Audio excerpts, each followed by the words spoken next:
Hello, everybody, and welcome back to Externalization of the Hierarchy, Program 75. And yeah, we have some webinars tonight, but probably time to do at least one program. So we're beginning on page 582, and we have a new subject. Approach towards externalization in the disciple's consciousness. Just as a segue,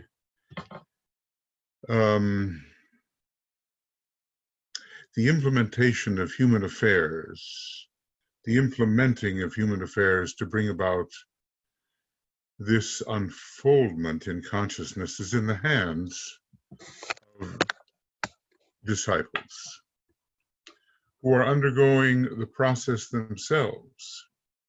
And it is not in the hands of the masters, whose consciousness is fully expanded, a consciousness entering a higher and greatly different phase, connected with being and life and the purpose of Shambhala. Okay. The schools of the mysteries being founded, though temporarily a secondary activity, and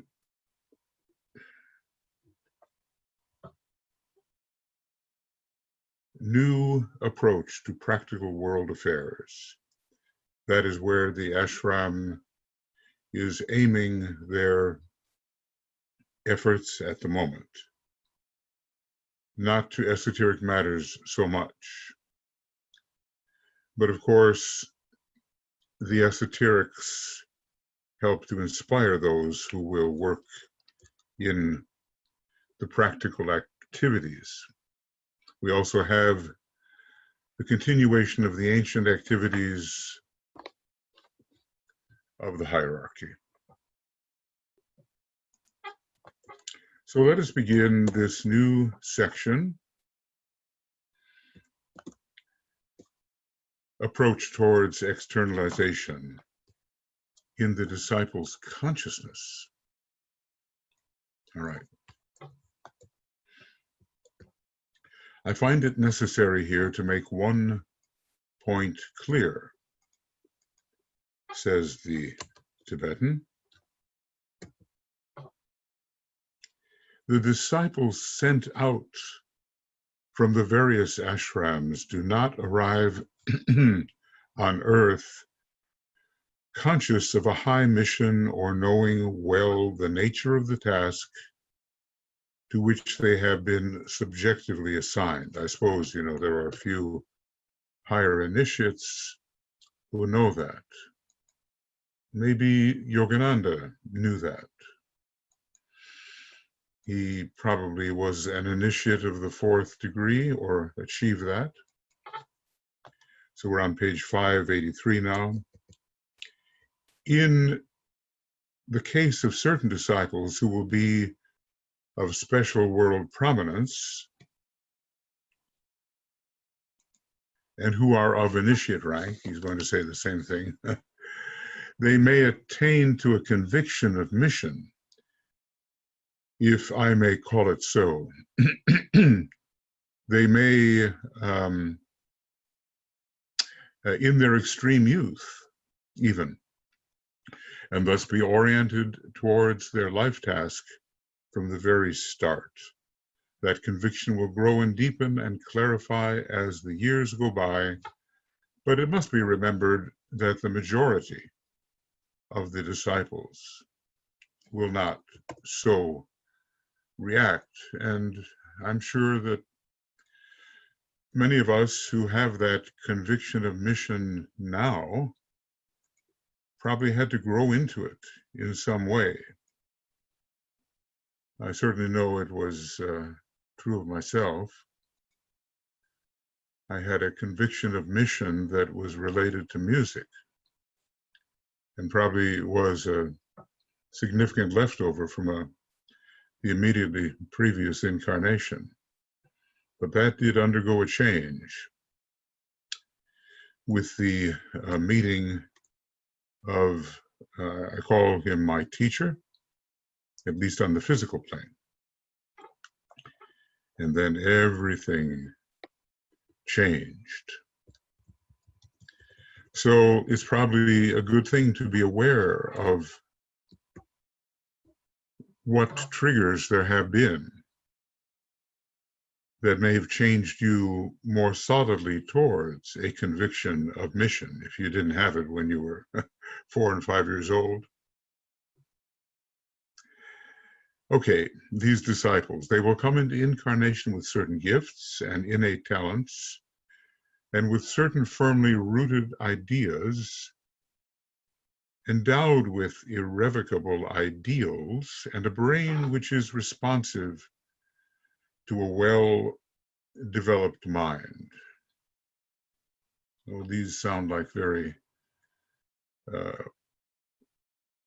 orienting faculties and abilities. They will normally and through natural trends and predilections find their way into that field of human activity wherein they are intended to work and in which they are to bring about certain basic changes in line with hierarchical intent. Well, let's, trace your own progress as you read of these things and see what were the points of orientation or reorientation that led you, if such is the case, to be a profound student of Master DK and of the bridging work which hierarchy has done through him and through others who served him, and through Masters KH and M. When were those points of orientation? When did they occur?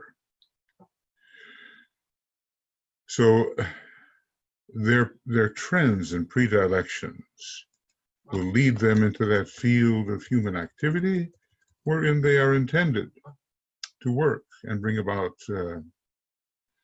in which they are to bring about, excuse me, certain basic changes in line with hierarchical intent.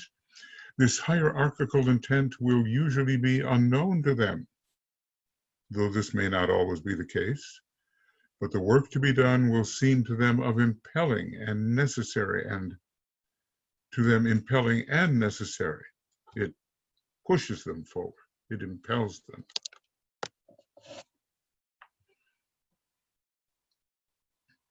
And something which they must do at all costs.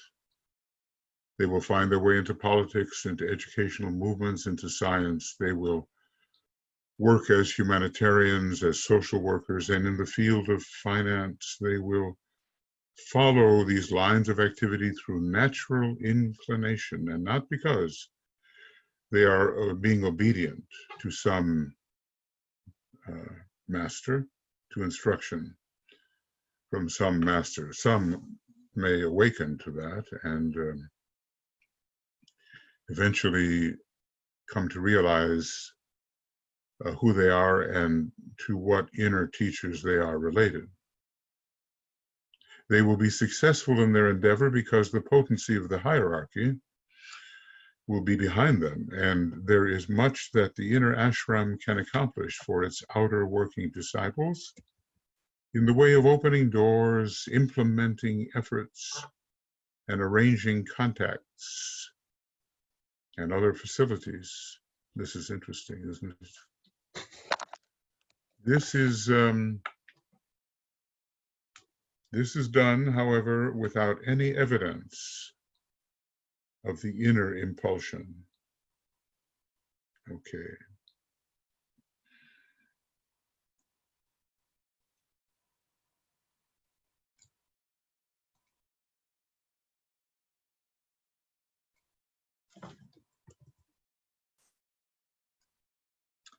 So it's a rather natural coming into the field of deep subjective interest. Sometimes people just don't know how they got there, but apparently, from what Master DK says, the hierarchy stands behind them, excuse me, helps to render them successful, and actually even opens doors and arranges contacts. And they have that conviction, or they grow into that conviction, that at all costs they must do this work. And, question yourself, is this work something you must do at all costs? Perhaps for some, and hopefully increasingly more, the answer will be yes. And then all of these areas in which they will find themselves. And it's a natural thing. It's coming from within them and from their relationship with the teachers, the leaders on the inner side, but they don't know it yet. And it's not a question of recognized obedience to a higher soul, though for some, perhaps it is so.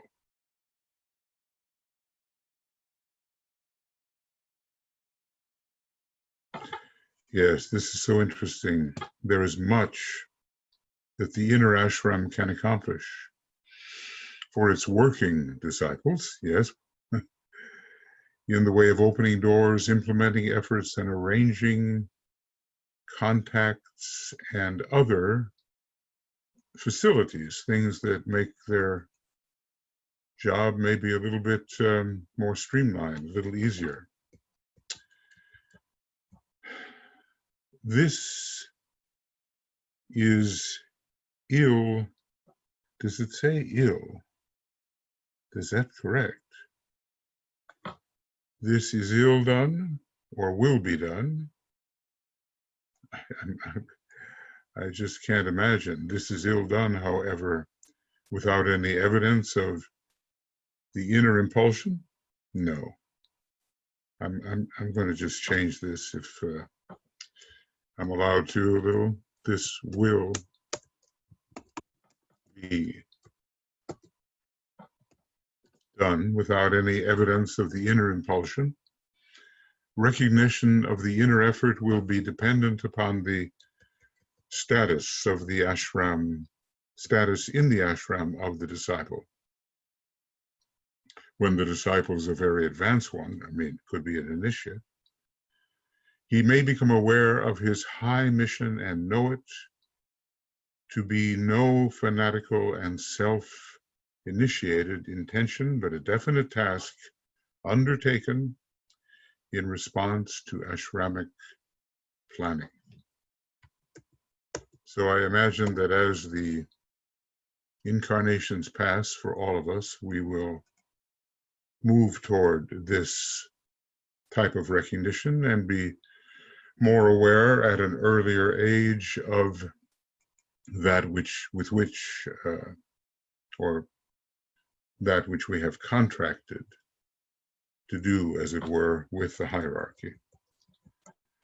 Such cases, however, are usually the exception and not the rule, particularly in the early stages.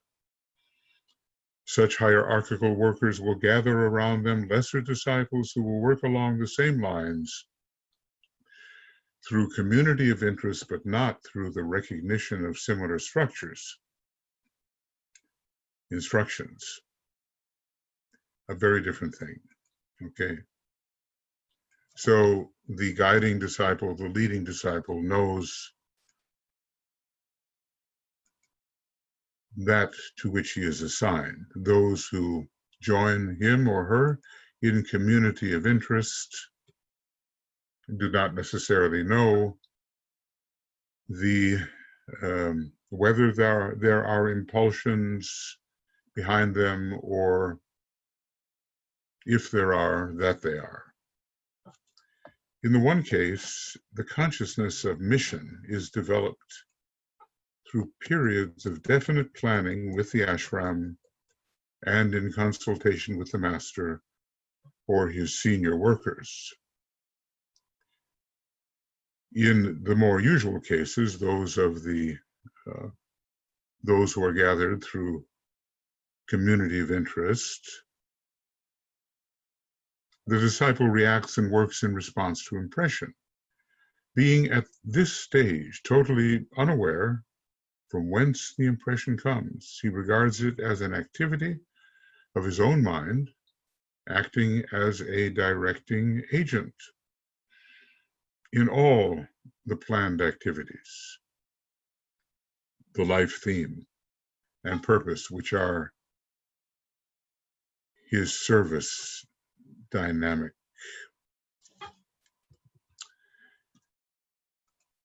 So it's a question of how conscious we are of the sources of our inspiration and direction.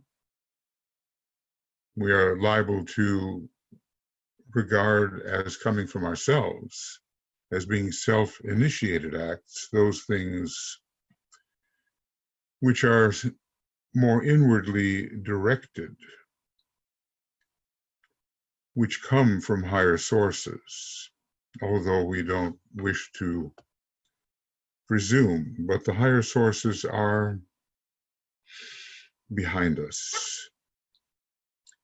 So in the one case, there is definite planning within the ashram, and the disciple carries that as a deep impression leading to commitment. In the other case, there may be impulsion from within, but the disciple is not used to it and doesn't recognize it, or if used to it, still does not recognize it. Okay, so this is the definite planning within the ashram, the first case.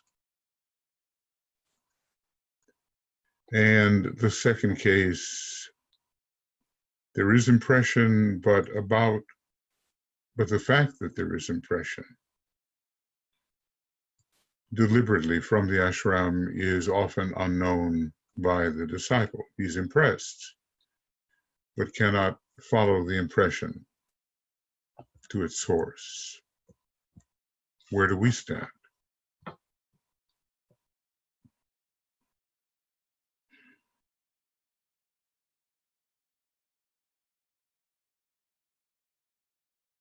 And maybe, the correct answer to that will come to us and we can work on the next step forward. One major characteristic is, however, present in all these working. He keeps on emphasizing the word working, you notice. One major characteristic is present in all these working disciples and aspirants. This is a wide humanitarianism and a determination to aid in the cause of human welfare. This is not the same as coercion, imposition, domination, recently finding its way into the speech of those leaders who have strong autocratic inclinations. One interesting distinction will later emerge and condition the new age in contradistinction to past and present methods. Disciples and aspirants will not be dedicated to purely humanitarian and welfare work. That will be a motive and not an objective in work. They will not give up their days and efforts solely to the relief of human necessity, all phases of human living politics, finance, science, as well as religion, will be recognized to be their immediate and spectacular task. It stands out. But the motivation in the future will not be primarily business success or personality ambition, but the impulse to subordinate these to the general effort and to aid humanity as a whole with a long-range vision. In other words, these disciples and aspirants will not be out to prove themselves in some way that looks ambitious or even is ambitious. They have already proved themselves. You know, in Maslow's hierarchy of needs, it's like an hourglass, you know. And down here, you're still working to be on top of the, is it a pyramid? Whatever this triangle represents. But you realize that the top is the bottom. When you reach that crossing point, you're at the bottom as a well-integrated, maybe effective individual in a much larger enterprise in which you begin to lose concentration upon your individual identity, and your concentration is upon the whole and its welfare. In this growing spirit of humanitarianism, which will lie behind all movements towards world socialization in various nations. I should have said in this, it is this growing spirit. Now, there's a form, it looks like, of enlightened socialism, meaning we have a social conscience, and not that we expect society to do everything for us, and thereby lower the possibility of inventiveness and innovation and strong developmental urge. Those are drawbacks of some interpretations of socialism. But world socialization is a different thing, and it has to do with the relationship to human society as a whole. There's so many people that are scared of socialism as communism. And then there's always the opposite pole, which is frightening in itself, rugged individualism. The person standing for themselves, by themselves, alone, proving themselves. That's not part of the world's socialization, which is desirable for producing harmony between people and nations, continents.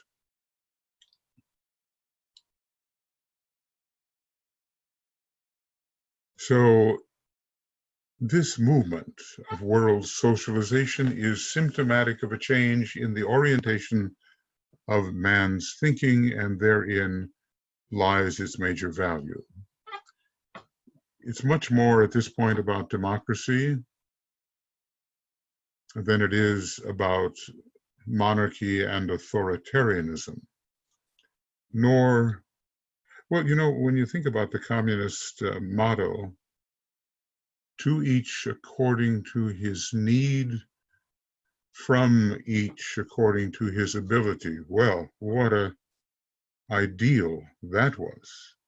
And you'd have to have some very selfless people, generous in their spirit, to try to meet the need according to their ability, and feel that their commitment to world socialization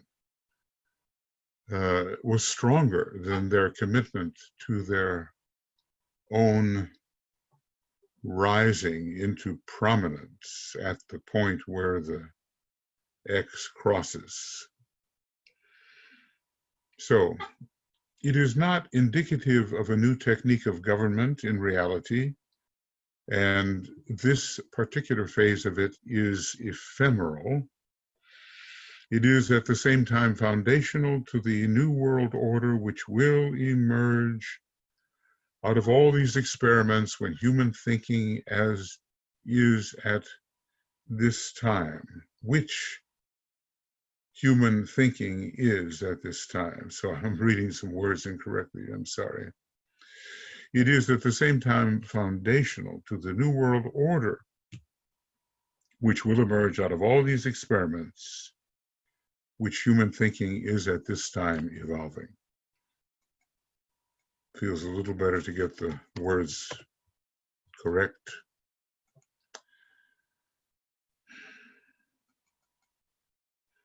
So whether you are directly, consciously related to hierarchy and know the superior sources from which the impulsion you feel comes, or whether you are swept into a community of effort, but know in a sense that you are impressed but not why or how, it doesn't make so much difference as long as this spirit of humanitarianism, looking out for the welfare of human beings. It's not a question of whether you like others or don't like others. It's a question of here's a human being who is ultimately the same in essence as I am.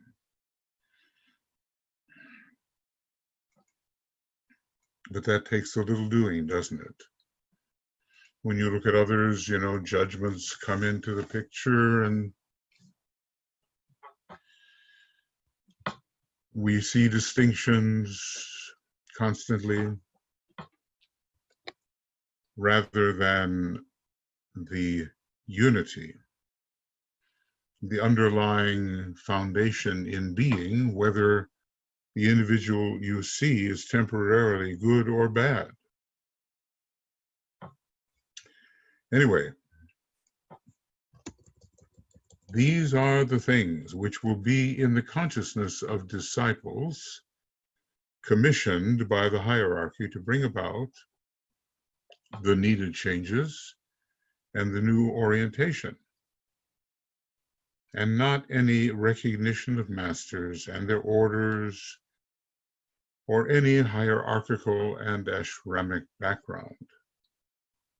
Some few have the recognition, and the majority does not have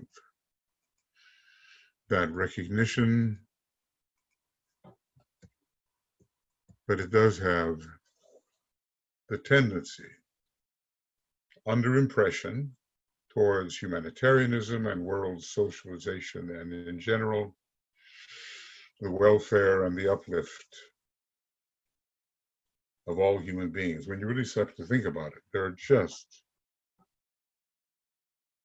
so many billions suffering and living a handicapped and compromised life. It's not a nice thing to see. The children scrounging for food on massive garbage heaps. It's not how people should live.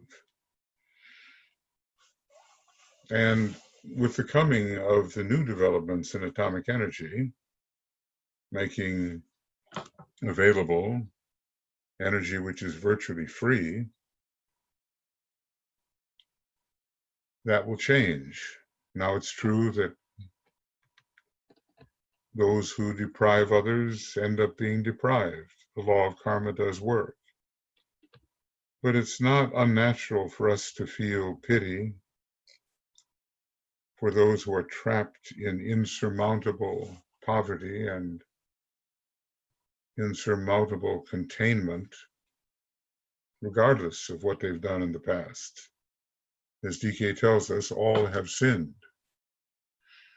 None of us can escape that. It is said that long ago, the Buddha himself was put to death in one incarnation for his for immoral behavior, or maybe according to the laws. We do ourselves a disservice when we imagine that the great souls have not passed through circumstances very similar or even identical to what we are passing through. If we imagine their pristine perfection from the first, an undeviating perfection,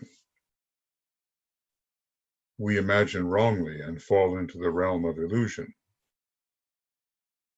There's been a tendency in the Abrahamic religions for that to happen. In Christianity and Islam, maybe a little less in Judaism, but the prophets are certainly revered, though maybe not seen as perfect.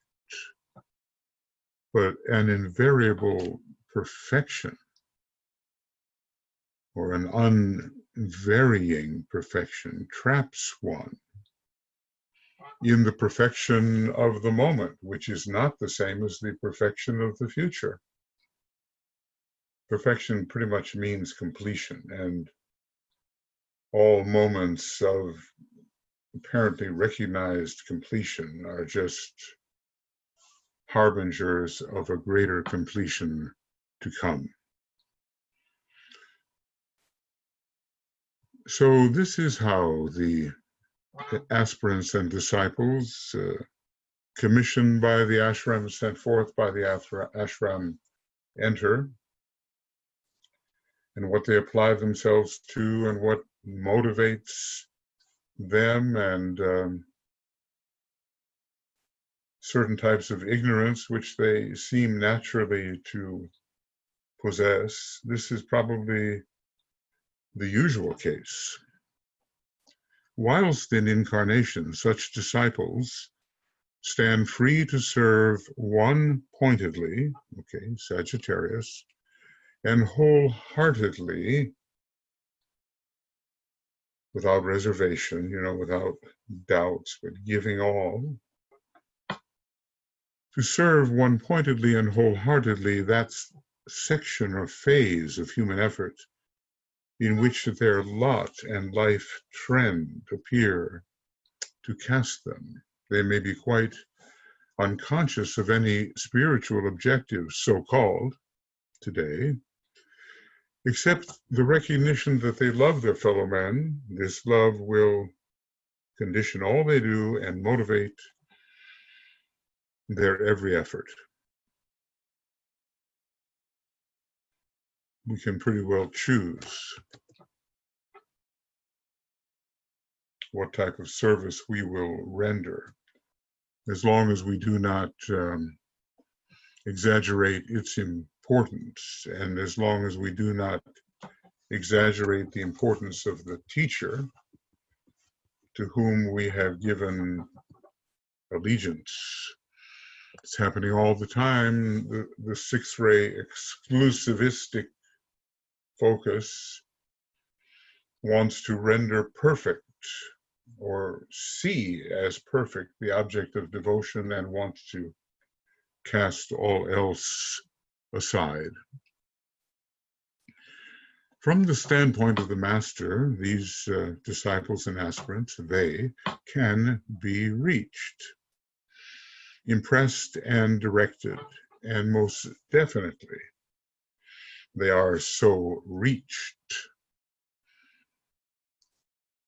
From their own standpoint, they are simply busy, energetic people, gifted with a good mind, profound interest in their chosen life task, and proving themselves capable of effective work along some particular line, able to influence and direct others in similar activity, and definitely bringing about changes in the branch of human endeavor with which they are concerned, thus lifting underlying principles onto higher levels. This is straight hierarchical work. It affects rests on broad lines, the consciousness of humanity. So, all right, two things we have to have in mind. When we read a paragraph like this,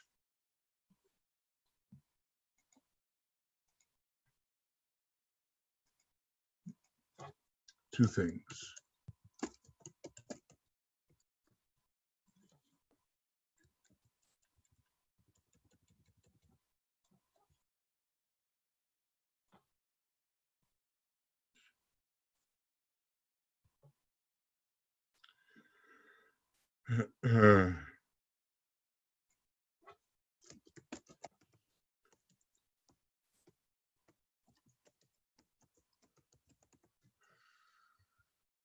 Two things to keep in mind from two perspectives. Okay.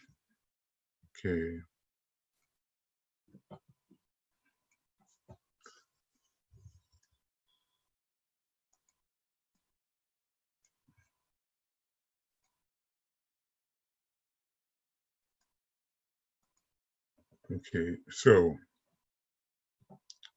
let us say that the masters see utility in their disciples. The disciples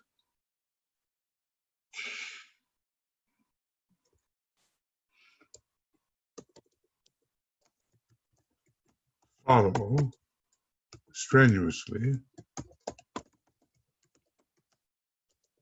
their own interests. All I have to do is learn how to spell and have my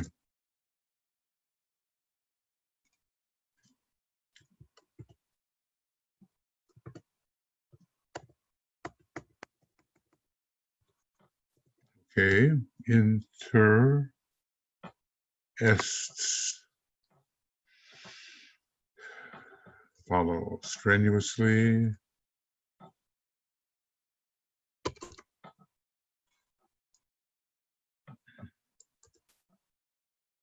strenuously. Spelling is hard enough without a rebellious typewriter. All right. So we have two kinds of workers in the world. Those that really know their roots. They're rooted in the ashram from which they came, and they are conscious of it. And then there are those who feel the impression, but think the impression is really their own and do not at first know the source. Okay.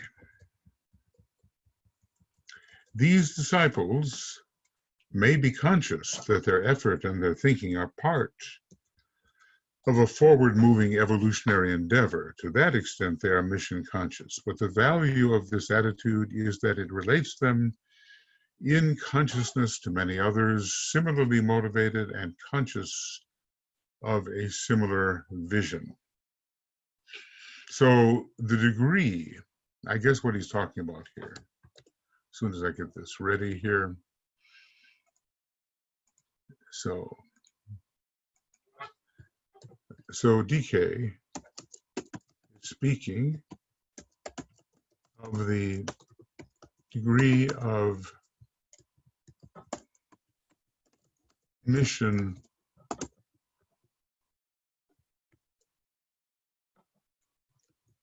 consciousness. Pause for a moment.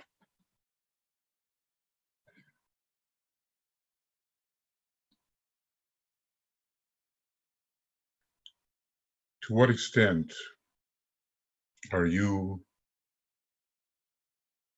am I,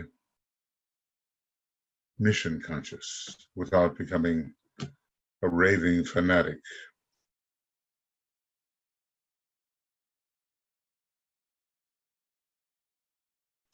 Do we feel the ashramic intimacy? Do we feel ourselves deeply committed to follow the ways of certain of the chiefs? Or are we simply driven in a certain direction because of our profound interests?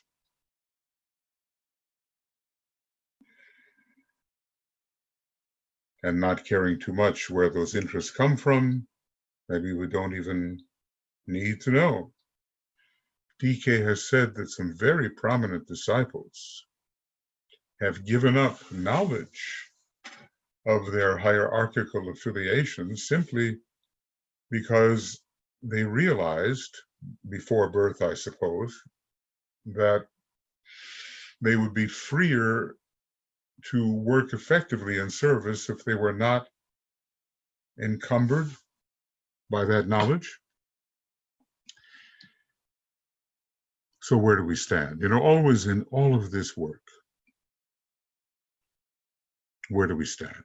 Where does our group or groups, where does our group or do our groups stand? Of course, we want to stand.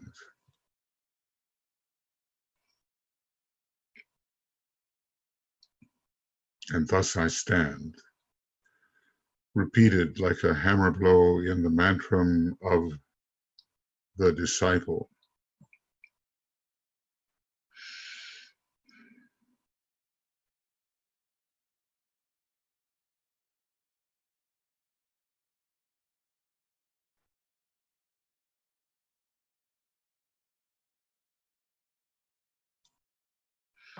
I am a point of light within a greater light.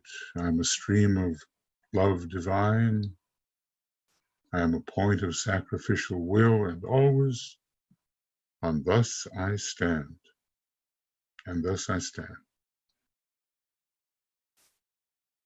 And to stand, to take a stand, to assert the will in the right way, this is very necessary today. DK has told us, you know, that the revolutions that we are witnessing are an example of the uprising, the demonstrating of the will factor. Here in 2020, the people of color, well, we all have color, but they are rising up because enough is enough. The systematic racism of a white-oriented society holds them down. They are standing up for their rights as a human being.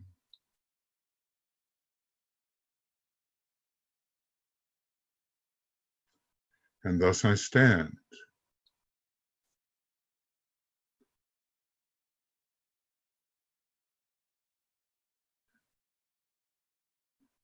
And standing thus revolve, and know this way the ways of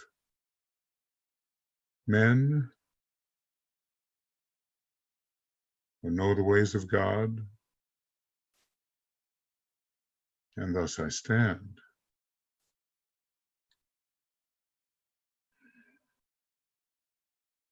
It is, of course, says the Tibetan, wise to remember that all such disciples are pronounced ray types and are integrated personalities in the highest sense of the word, not just getting it together to push your way forward for selfish purposes. That's a form of integration, but not that. But integrated with the soul, which increasingly one realizes oneself to be. They will work on earth as high-grade personalities under the impact of strong motives which emanate from the soul in response to impression from the ashram. But of this, in their physical brains, they know nothing and care less. This is the case with so many. But DK has said that more and more teachings like his will cause such servers to awaken to themselves and who they really are and what their inner affiliations are, as it may strengthen them. It may or it may not, but some it will strengthen. And therefore it is good for some of them at least to know the principles of occultism.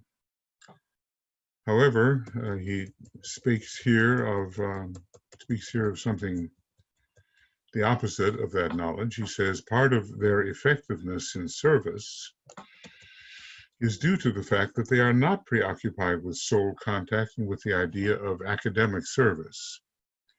Their eyes are on the job to be done, their hearts are with their fellow men, and their heads are busy with methods, techniques, and practices which will raise the entire level of endeavor in their chosen field, and hence their inevitable success.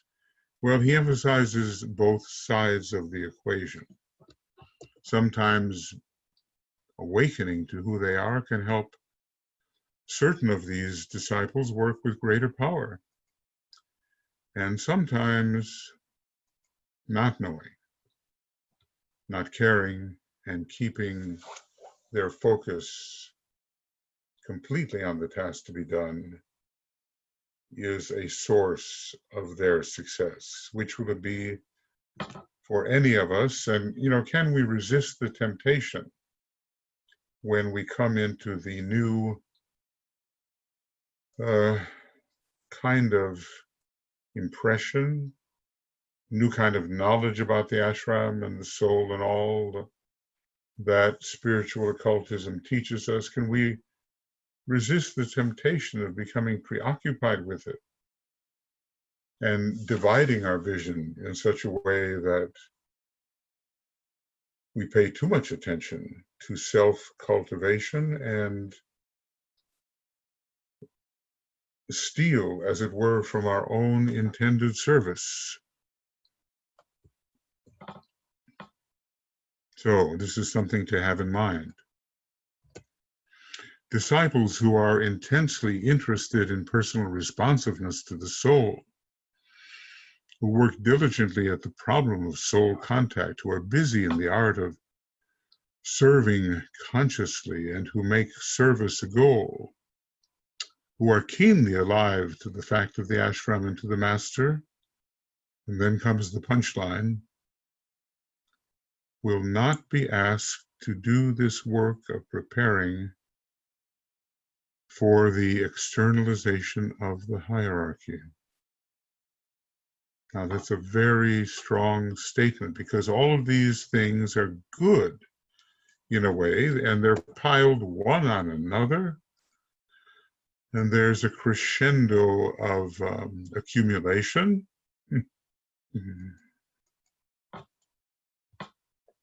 But it all adds up to not being asked to do this work of preparing for the externalization.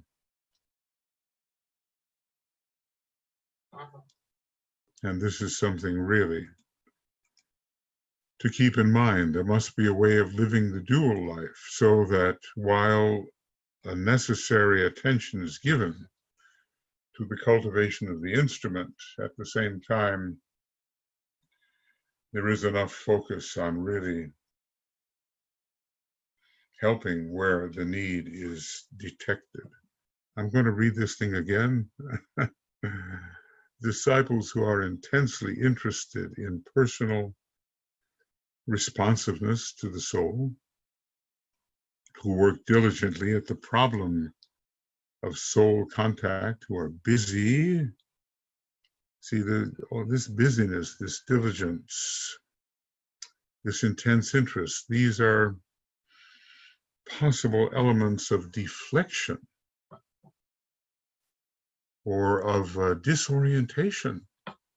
Not really, but when you think about the immediate need, then there's a kind of orientation which is not really helping promote the accomplishment of the immediate need the way that it is possible for the people who are not thus engaged, who are busy with the art of serving consciously and who make service a goal, who are keenly alive to the fact of the ashram and to the master, will not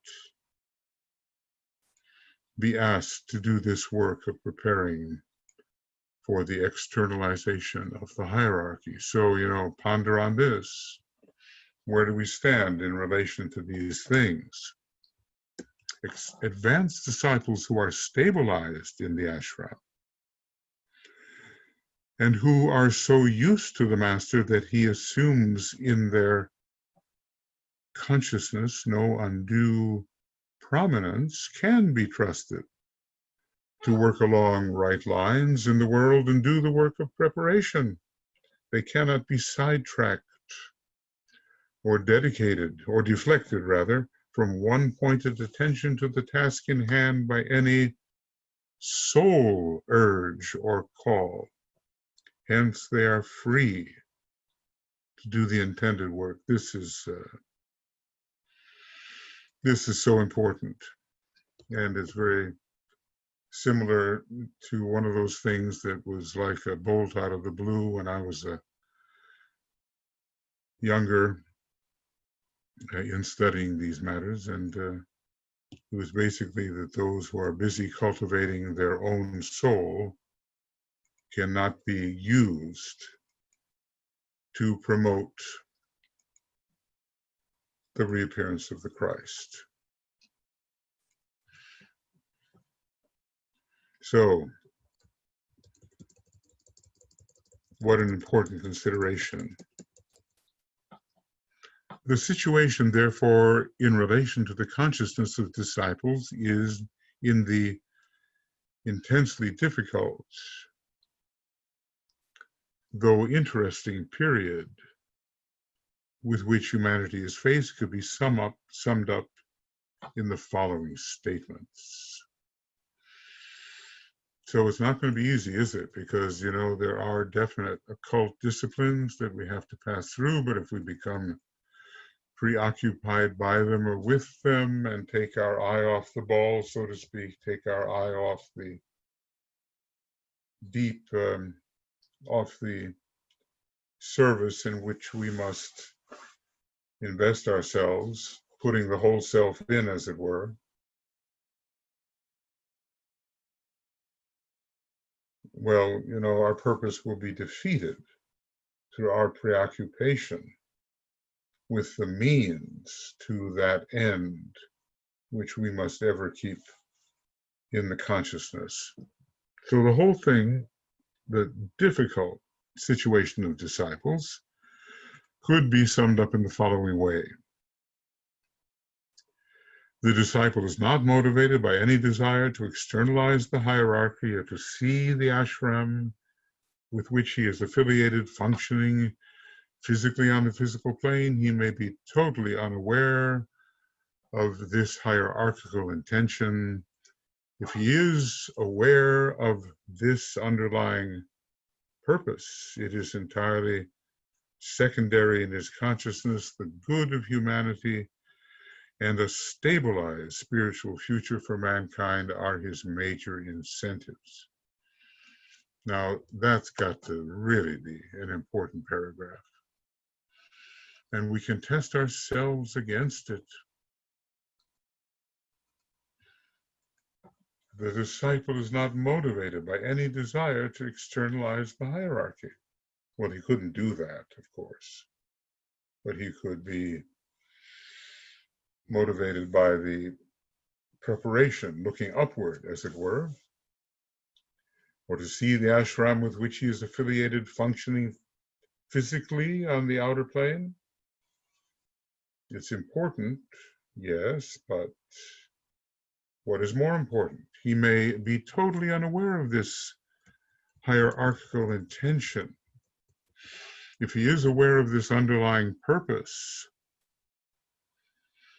it is entirely secondary in his consciousness. The good of humanity and a stabilized spiritual future for mankind are his major life incentives. So where does this put some of us students of the books? It's very simple in a way. We can say that humanity comes first. We hear this chilling mantra, this isolationist mantra, America first. But what we should be hearing is humanity first. And maybe that will evolve soon, usually under the stress of pain and suffering. The disciple is strictly humanitarian in his outlook. He works for the one humanity, and though aware possibly that he is affiliated with the hierarchy, his loyalties, his service, and his life intention are directly related to the cause of human betterment. In this attitude, he is coming to resemble the masters whose life directive is not hierarchical possibilities, but the adherence to the purposes of Shambhala in action, in relationships, and to the plan for all living units in the three worlds. So don't you sense a lot of humility emerging here and an adjustment of ideas, a correction of ideas, where the good we thought we might have been doing is a secondary good compared to the welfare of humanity. And then point 3,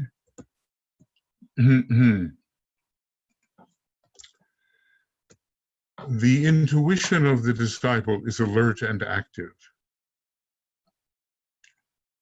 The new ideas and the vital fresh concepts are foremost in his mind. He almost automatically repudiates the reactionary and conservative thinking of the past, and without fanaticism and undue emphasis, the sixth ray is called the ray of undue emphasis, he lives, talks, and instructs along the new lines of right human relationships. So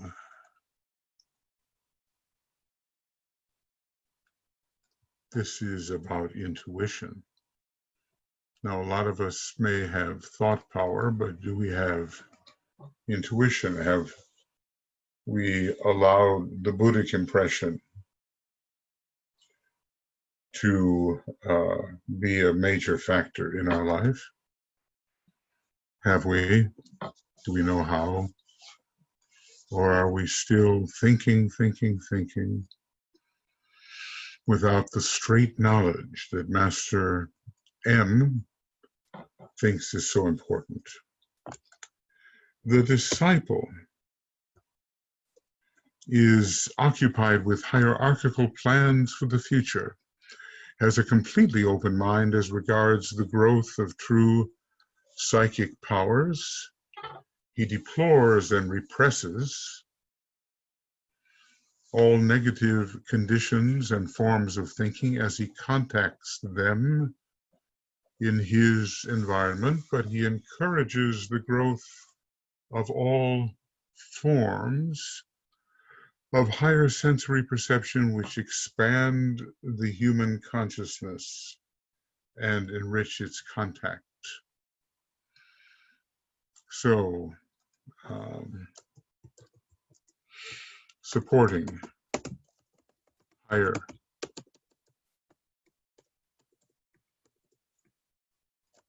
psychism.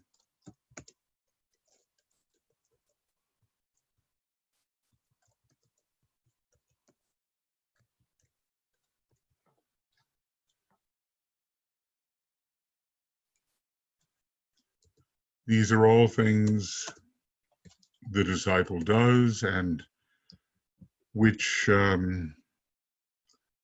distinguish him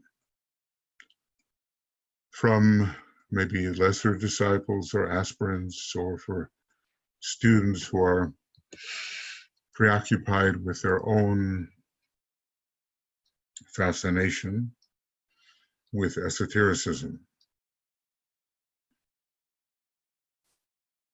And really, the need is to live the dual life, deeply subjective, interior,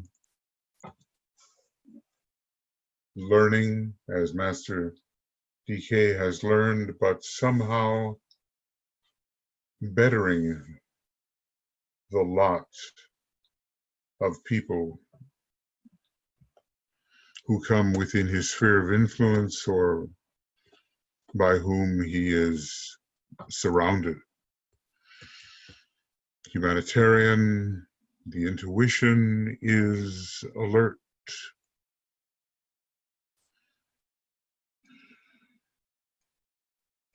And intuition tells us of the new descending ideas. That's one thing it does.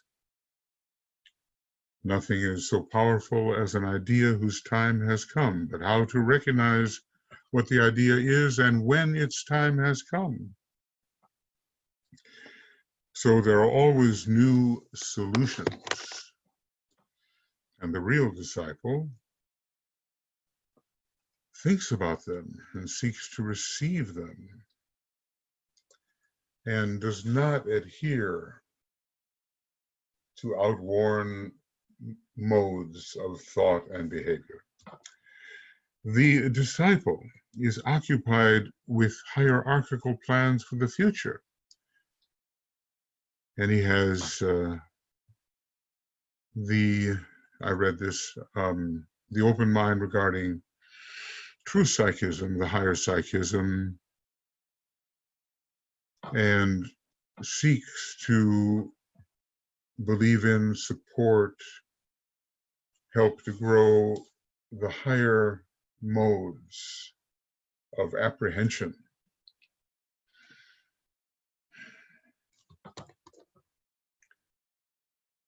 And certainly does not think of them as somehow, the way the Bible does. Well, shun the astrologers, don't be an astrologer, because that way is not godly and it's not what Christ wanted and all the rest. Whereas anything can be used, and especially the greatest and the oldest of all the sciences, astrology. There are so many things which are repudiated, cast away, and they are of value. And because they are a little strange and we're not used to using them, we may think of them as ungodly or of the devil or satanic or something of that nature. Whereas the good little believer would rather stick to a limited frame of perception. According to his hierarchical status, this is point 5, he will become increasingly a channel of power in the world. His own ashramic life will deepen, and his world service develops. The statement in the Bible, or rather injunction to, quote, take root downward and bear fruit upward, has for him a deeply occult significance. Well, how will we interpret that? Because in a way, the great tree, The tree of life is rooted upwards and bears fruit downward.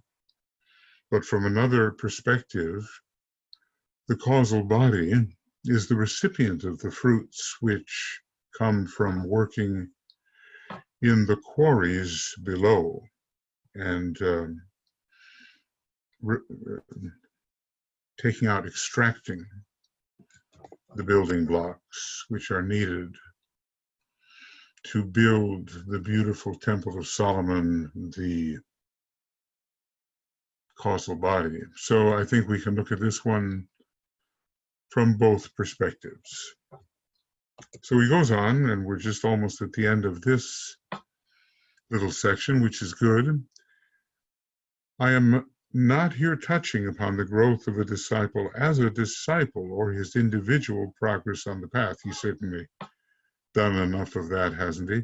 I am considering the type of consciousness with which he faces the task which confronts him.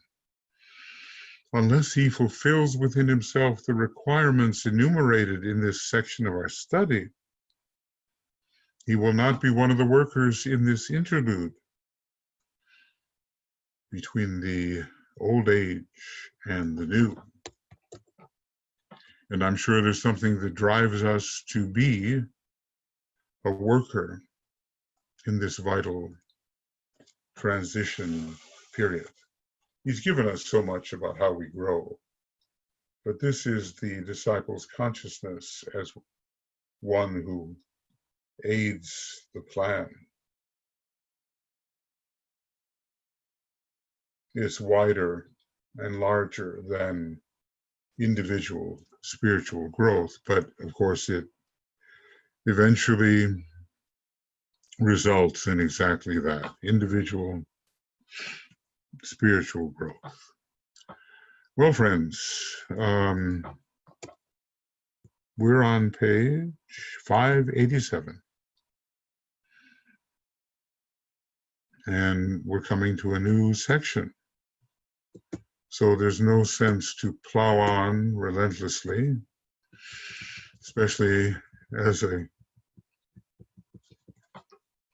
broadcast is coming up. So this is 75.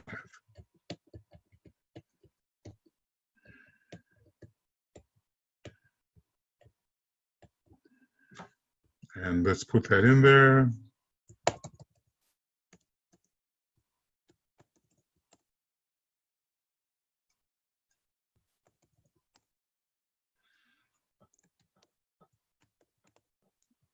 And we're ending program 75.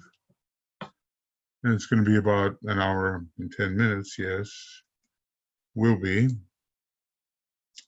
And we'll go from 582 to what?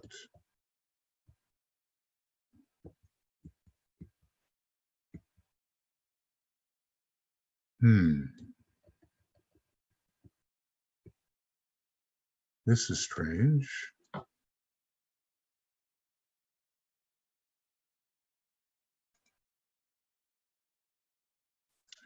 Yeah, so we'll go from 582 to 587. Take a little time there to find our pages. And we'll begin with number 76 at the earliest convenience and go from 587 to wherever we go. We're getting closer though, all the time.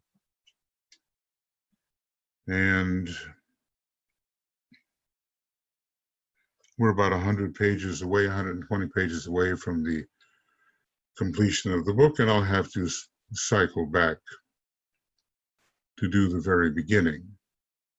I guess I was overly eager to plunge into something more up to date, but you can learn an awful lot from things that have happened even back in 1919 and following, in the years after the First World War. So good. That's we'll get this thing going now to you. Remember, they are on Makara. If at the time you reach this far, Makara is still existing, but something will exist which preserves the work that has been done to assist in helping people think the new bridging teaching through Alice Bailey into existence, think it into their consciousness. Something has to be done because the assimilation rate is not sufficient. More is needed, and therefore the intensity of the next 5 years.